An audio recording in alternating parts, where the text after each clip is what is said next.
activities with spinning tops and gyroscopes to help understand one of the most important foundational concepts of quantum physics and quantum technologies. It is called quantum spin. There will be 3 different activities to understand the concept of spin, and from understanding spin on a big scale to how spin can add up and flip and precess. We will connect the ideas to the world of atoms and electrons. Let's get started. What is spin? Physicists also have another word for it, angular momentum. Momentum is the combination of mass and speed. I feel it when I smash my fist onto my hand, like this. Angular momentum or spin is rotational momentum, like when I spin up this bicycle wheel. It depends on its mass at the rim and also on how fast it is spinning. The Earth has spin because of its mass and rotation, and so does this little spinning top. What happens when you go to the tiny scale, electrons, neutrons, protons and photons? Can they all be spun at different speeds like the bicycle wheel in the top? The answer is astonishing. Would you believe me if I told you they are always spinning and the spin can never be stopped? What if I tell you they can never change how much they spin? Heavy ones like protons and light ones like electrons have exactly the same spin. What if I told you that their spin has just 2 possible values? Measured in quantum units, it is either half or 1. Well, every one of those statements is true. They always spin, they can't stop spinning. What's more, everything in the universe is divided into things that have a spin of a half and those that have a spin of 1. When I spin a top anti-clockwise like this, I can use my fingers to show the spin direction and notice that my thumb is pointing upwards. We can use an arrow to describe the spin. If I do clockwise, my thumb is pointing downwards. So spin can be described by arrows. But arrows can add up like this. Here are 2 arrows adding, and here are 2 arrows cancelling. Before we start playing with tops, there is one last thing. Here is the spin of an electron. Here is the spin of a proton. And here is the spin of a photon. It is always spinning, and the spin is exactly and precisely double the spin of the electrons and protons and neutrons. For photons, it makes no difference if they are radio photons coming out of our phone or the vastly more powerful photons of light or X-rays. They all have the exact same spin. Students can now start spinning their tops while they practice the right-hand rule. Tops and all big things can have any value of spin, so the spin arrows should be long for fast spins, short for slow spins, upwards for anti-clockwise and downwards for clockwise. Start an activity with spinning tops. Students should do some practice spins and draw in arrows to represent each spin. Let's first discuss the spin flip in neutral hydrogen. In a hydrogen atom, both the electron and the proton have spins, rotating along their respective axes. The spinning electric charges create magnetic fields, and the magnetic fields of the electron and proton interact with each other. As shown in the image, both the proton, represented by the red ball, and the electron, represented by the black ball, have spins of the up direction. When an electron flips its spin, as shown in the photo, it produces a photon with a wavelength of about 21 centimeters.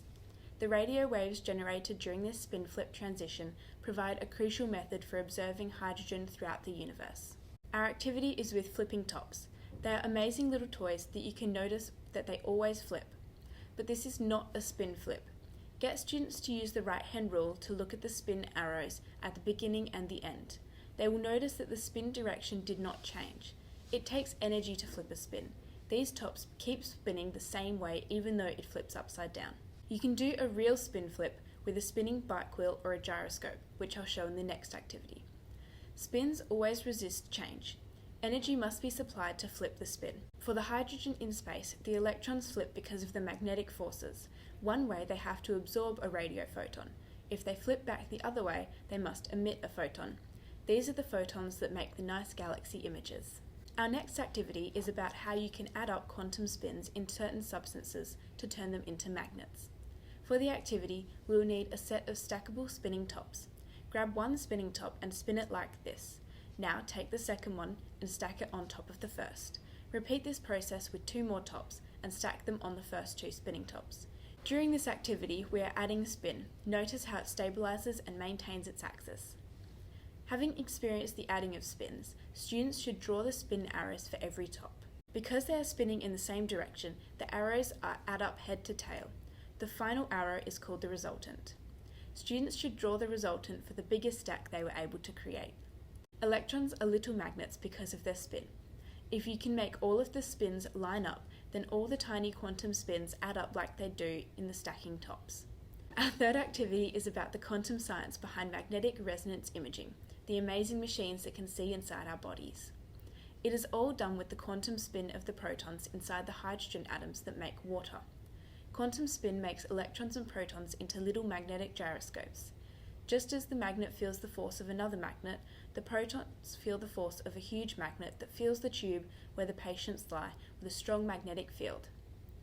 Next, a radio wave is used to add some energy to make the spins precess. This is precession. We spin a gyroscope and first see that the spin is quite steady in space.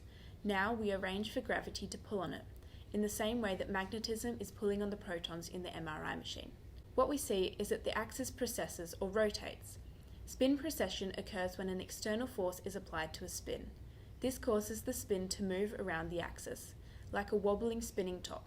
Students use gyroscopes to learn about spin precession and see how the precession changes, especially as the gyroscope loses energy. Because of spin precession, MRI machines with their giant magnets allow us to see inside the human body.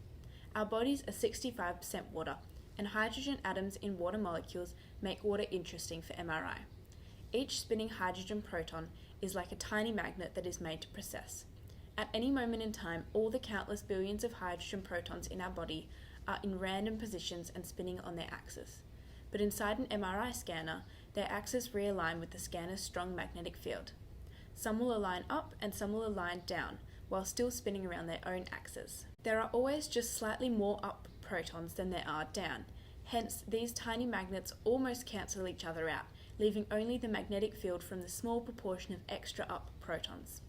And it is this small magnetic field that we can measure using MRI. The concept of axis realignment and precessional frequency are important when we use MRI to measure the signal from these hydrogen molecules. So how do we obtain an image from these spinning flipped hydrogen protons in the brain? When the radio wave pulse is turned off, the protons flip back and realign along the MRI magnetic field, giving off energy. Different tissues in the body give off different amounts of energy, and this energy is used to gather information from the body. We hope these simple activities with the tops and gyroscopes have given you an insight into the amazing world of quantum spin and how it is so much a part of our lives today.